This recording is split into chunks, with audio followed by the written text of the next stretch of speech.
It's me and Nikolai. He was just loving all over my head. You see, the hair's been kind of crazy because it's windy outside. But because... Woo! What in the world? I'm trying to get our book up. Now he's going to go away. Kitty! How do you know? How is it that you know when I turn this camera on? Because you see yourself. Sorry, it'll take me just a minute for the book to come up if it will behave. Yay! Sorry, I am looking rough. I've been sitting outside. It's been so lovely. I'm going to be paying for it with my sinuses, I'm sure. Doggone, I didn't bring my drink over here. Chapter 18. The Jolly Sand Boys was a small roadside inn of pretty ancient date with a sign representing 3 sand boys increasing their jollity with as many jugs of ale and bags of gold creaking and swinging on its post on the opposite side of the road. As the travelers had observed that day many indications of their drawing nearer and nearer to the race town, such as gypsy camps, carts laden with gambling booths, and their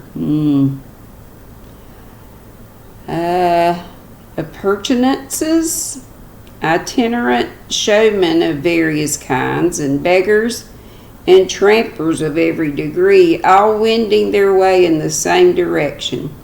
Mr. Codlin was fearful of finding the accommodations forestalled, this fear increasing as he diminished the distance between himself and the hostelry. He quickened his pace, and notwithstanding the burden he had to carry, maintained a round trot until he reached the threshold. Here he had the gratification of finding that his fears were without foundation, for the landlord was leaning against the doorpost, looking lazily at the rain, which had by this time begun to descend heavily, and no tinkling of cracked bell, nor boisterous shout, nor noisy chorus gave note of company within. "All alone?" said Mr. Codlin, putting down his burden and wiping his forehead. "All alone as yet," rejoined the landlord, glancing at the sky. "But we shall have more company tonight, I expect. Here, one of you boys carry that show into the barn. Make haste in out of the wet, Tom." When it came on to rain, I told him to make the fire up, and there's a glorious blaze in the kitchen, I can tell you. Mr. Codlin followed with a willing mind, and soon found that the landlord had not commended his preparations without good reason.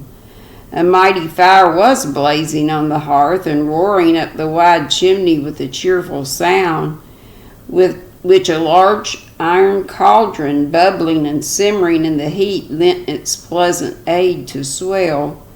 There was a deep red ruddy blush upon the room, and when the landlord stirred the fire, sending the flames skipping and leaping up, when he took off the lid of the iron pot, and there rushed out a savory smell, while the bubbling sound grew deeper and more rich, and an unctuous steam came floating out, hanging in a delicious mist over their heads. When he did this, Mr. Codlin's heart was touched.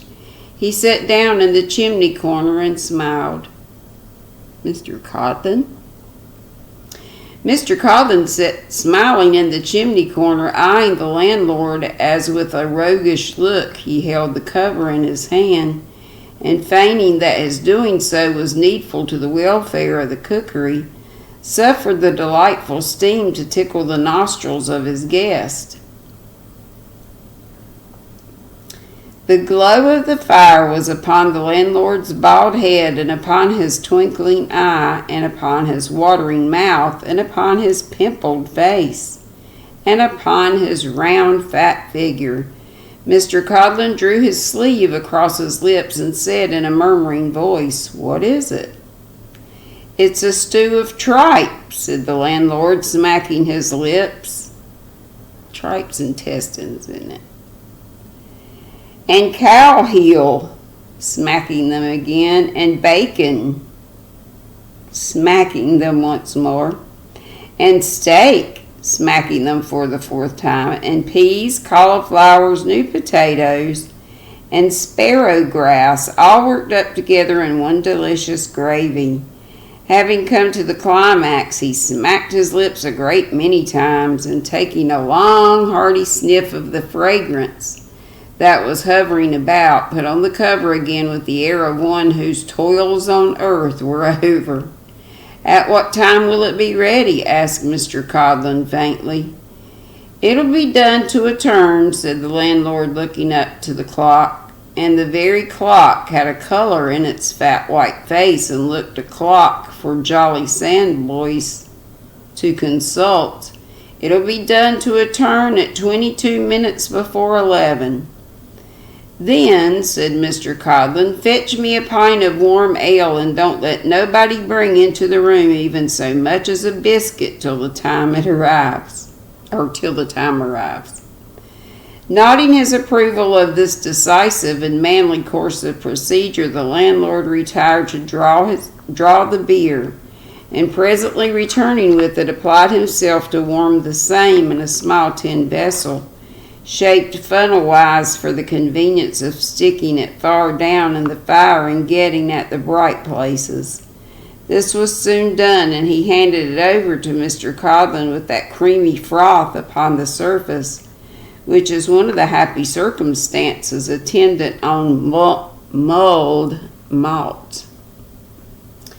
Greatly softened by this soothing beverage, Mr. Codlin now bethought him of his companions, and acquainted mine host of the Sandboys that their arrival might be shortly looked for.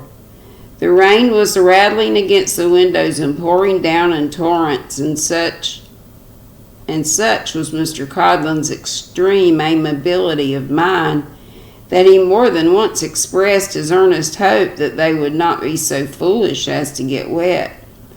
At length they arrived, drenched with the rain and presenting a most miserable appearance, notwithstanding that Short had sheltered the child as well as he could under the skirts of his own coat, and they were nearly breathless from the haste they had made. But their steps were no sooner heard upon the road than the landlord, who had been at the outer door anxiously watching for their coming, rushed into the kitchen and took the cover off. The effect was electrical. They all came in with smiling faces, though the wet was dripping from their clothes upon the floor, and Short's first remark was, "What a delicious smell!" It's not very difficult to forget rain and mud by the side of a cheerful fire and in a bright room. They were furnished with slippers. No.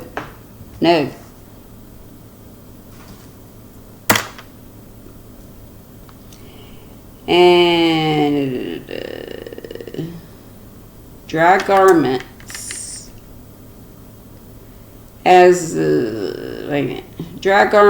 the house or their own bundles afforded, and ensconcing themselves, as Mr. Codlin had already done, in the warm chimney corner, soon forgot their late troubles, or only remembered them as enhancing the delights of the present time. Overpowered by the warmth and comfort and the fatigue they had undergone, Nellie and the old man had not long taken their seats here when they fell asleep. "Who are they?" whispered the landlord. Short shook his head and wished he knew himself. "Don't you know?" he asked the host, turning to Mr. Codlin. "Not I," he replied. "They're no good, I suppose." "They're no harm," said Short. "Depend upon that. I tell you what, it's plain that the old man ain't in his right mind. If you haven't got—" "Stop, Kitty." If you haven't got anything newer than that to say, growled Mr. Codlin, glancing at the clock, you'd better let us fix our minds upon the supper and not disturb us. Hear me out, won't you? Retorted his friend. It's very plain to me, besides, that they're not used to this way of life. Don't tell me that handsome child has been in the habit of prowling about as she has done these last 2 or 3 days. I know better. Well, who does tell you? Who does tell you she has? Growled Mr. Codlin, again glancing at the clock and from it to the cauldron. Can't you think of anything more suitable to present circumstances and saying things and then contradicting them? I wish somebody would give you your supper, returned Short, for there'll be no peace till you've got it. Have you seen how anxious the old man is to get on, always wanting to be further away? Further away? Have you seen that? Ah, what then? Muttered Thomas Codlin. This then, said Short. He has given his friends the slip. Mind what I say, he has given his friends the slip and persuaded this delicate young creetur all along of her fondness for him to be his guide and traveling companion. Where to he knows no more than the man in the moon. Now I'm not a-going to stand that.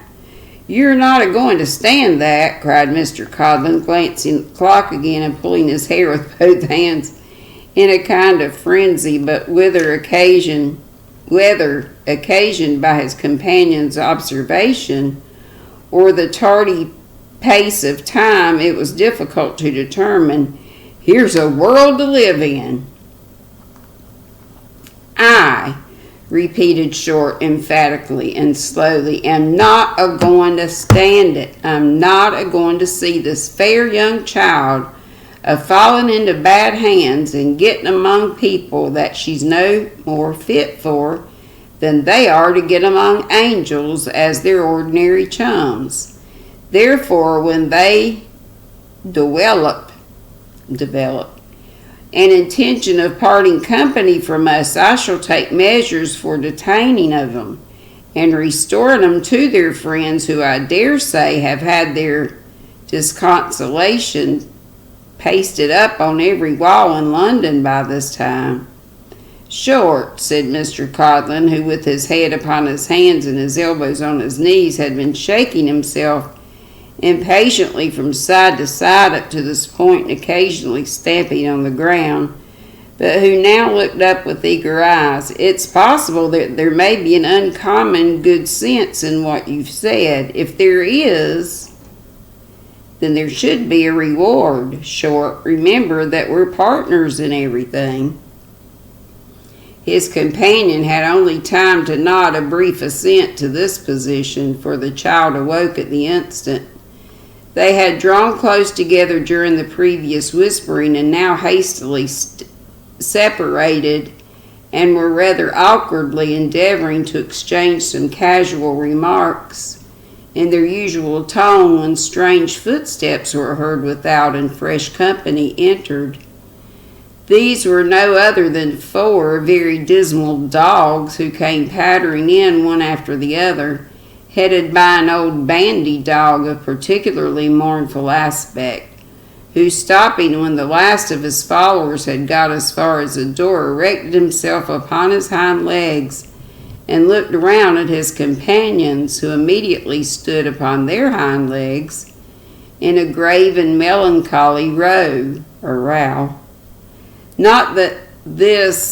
Nor was this the only remarkable circumstance about these dogs, for each of them wore a kind of little coat of some gaudy color, trimmed with tarnished spangles, and one of them had a cap upon his head, tied very carefully under his chin, which had fallen down upon his nose and completely obscured one eye. Add to this that the gaudy coats were all wet through and discolored with rain, and that the wearers were splashed and dirty, and some idea may be formed of the unusual appearance of these new visitors to the Jolly Sandboys.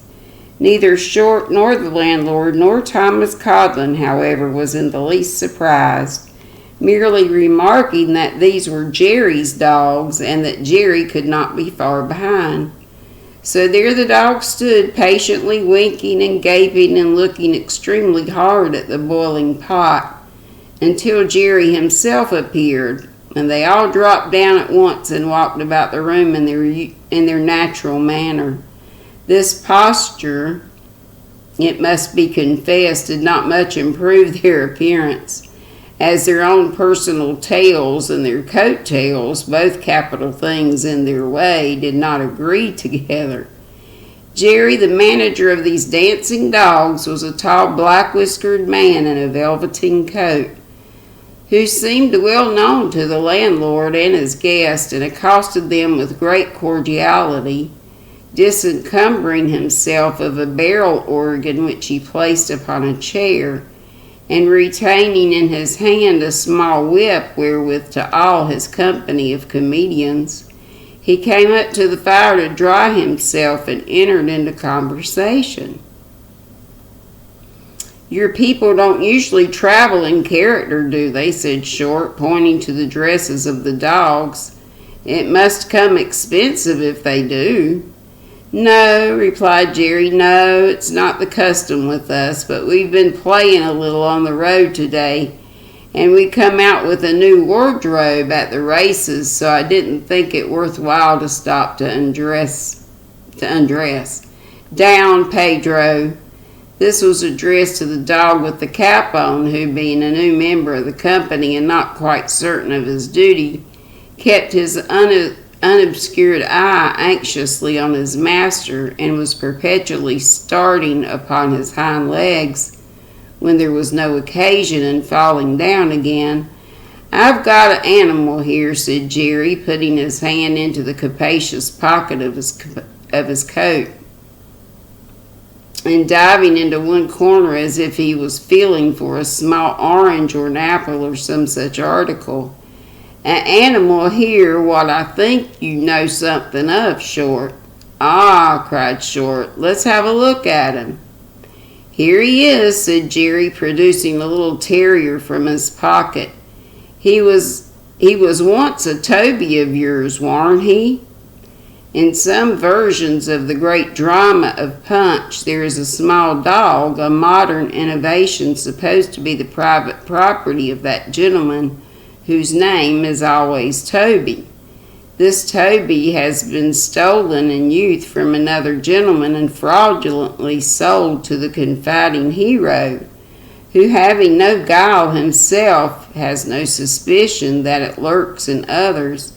But Toby, entertaining a grateful recollection of his old master, and scorning to attach himself to any new patrons, not only refuses to smoke a pipe at the bidding of Punch, but to mark his old fidelity more strongly, seizes him by the nose and wrings the same with violence, at which instance of canine attachment the spectators are deeply affected. This was the character which the little terrier in question had once sustained. If there had been any doubt upon the subjects, he would speedily have resolved it by his conduct, for not only did he, on seeing Short, give the strongest tokens of recognition, but catching sight of the flat box, he barked so furiously at the pasteboard nose which he knew was inside, that his master was obliged to gather him up and put him into his pocket again, to the great relief of the whole company. The landlord now busied himself in laying the cloth, in which process Mr. Codlin obligingly assisted, by setting forth his own knife and fork in the most convenient place, and establishing himself behind them. When everything was ready, the landlord took off the cover for the last time, and then indeed there burst forth such a goodly promise of supper, that if he had offered to put it on again, or had hinted at postponement, he would certainly have been sacrificed on his own hearth. However, he did nothing of the kind, but instead thereof assisted a stout servant girl in turning the contents of the cauldron into a large tureen, a proceeding which the dogs, proof against various hot splashes which fell upon their noses, watched with terrible eagerness. At length the dish was lifted on the table, and mugs of ale having been previously set round, little Nell ventured to say grace, and supper began. At this juncture the poor dogs were standing on their hind legs quite surprisingly. The child, having pity on them, was about to cast some morsels of food to them before she tasted it herself, hungry though she was, when their master interposed. "No, my dear, no, not an atom from anybody's hand but mine, if you please." "That dog," said Jerry, pointing out the old leader of the troop, and speaking in a terrible voice, "lost a halfpenny today.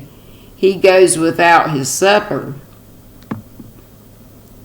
The unfortunate creature dropped upon his forelegs directly, wagged his tail, and looked imploringly at his master. "You must be more careful, sir," said Jerry, walking coolly to the chair where he had placed the organ and setting the stop. "Come here. Now, sir, you play away at that while we have supper, and leave off if you dare." The dog immediately began to grind most mournful music. His master, having shown him the whip, resumed his seat and called up the others, who at his directions formed in a row, standing upright as a file of soldiers. "Now, gentlemen," said Jerry, looking at them attentively, the dog whose name's called eats. The dogs whose names ain't called keep quiet. Carlo." The lucky individual whose name was called snapped up the morsel thrown towards him, but none of the others moved a muscle. In this manner they were fed at the discretion of their master. Meanwhile, the dog in disgrace ground hard at the organ, sometimes in quick time, sometimes in slow, but never leaving off for an instant. When the knives and forks rattled very much, or any of his fellows got an unusually large piece of fat, he accompanied the music with a short howl, but he immediately checked it on his master, looking round, and applied himself with increased diligence to the old 100th. And that's all. Poor dog. Playing music.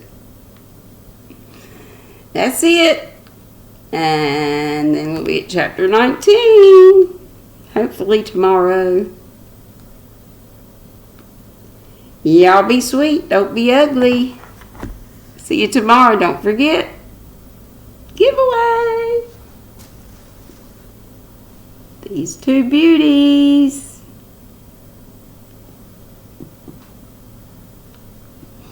Love you. Bye.